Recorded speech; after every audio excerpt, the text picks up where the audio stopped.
Doug Emhoff was talking about his so-called wife. They're not. It's a marriage of convenience. It's a business relationship, not a real marriage. But he was talking about her and was describing how her approach to work and how she goes about things. And I don't think he could have said it any better. Take a listen.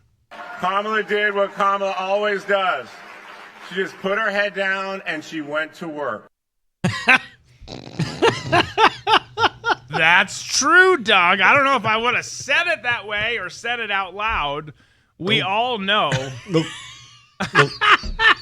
But, I mean, that was just too good of a soundbite not to play. You've maybe seen it. You've maybe heard it. We had to do it again because that is how Kamala climbed the ranks.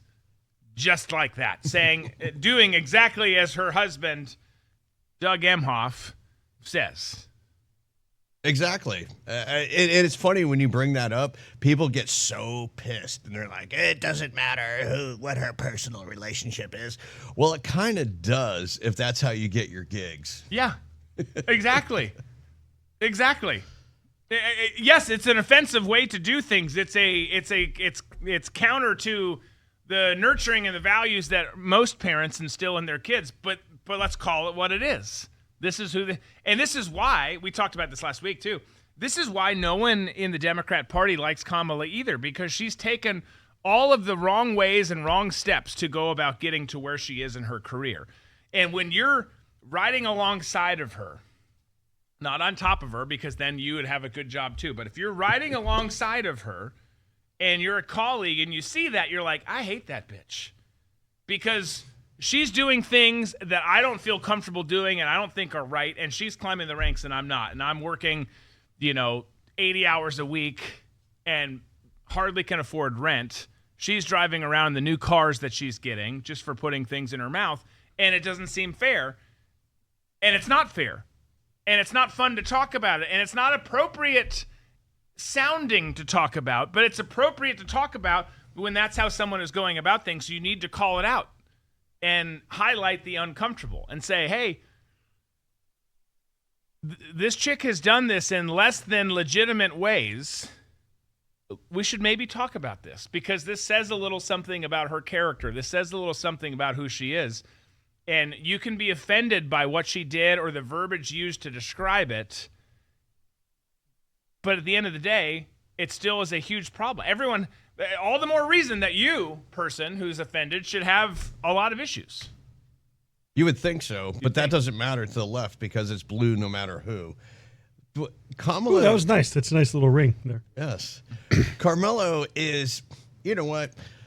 Let's just put all the cards on the table. She's a psyop. In being a psyop, you don't have to have any merit to what you do. You sleep around to get to where you are. And let's not forget, her mother was a research scientist. And when they were in Montreal, there's a lot of belief in my community, and I happen to be one of those who believes it, that her mother was a part of the MK Ultra program as far as mind control experiments on people.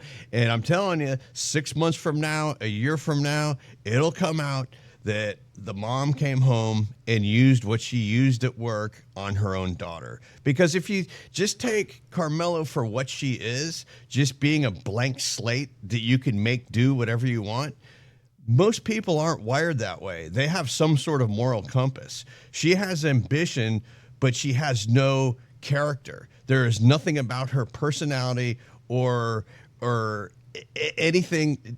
She appears to be soulless.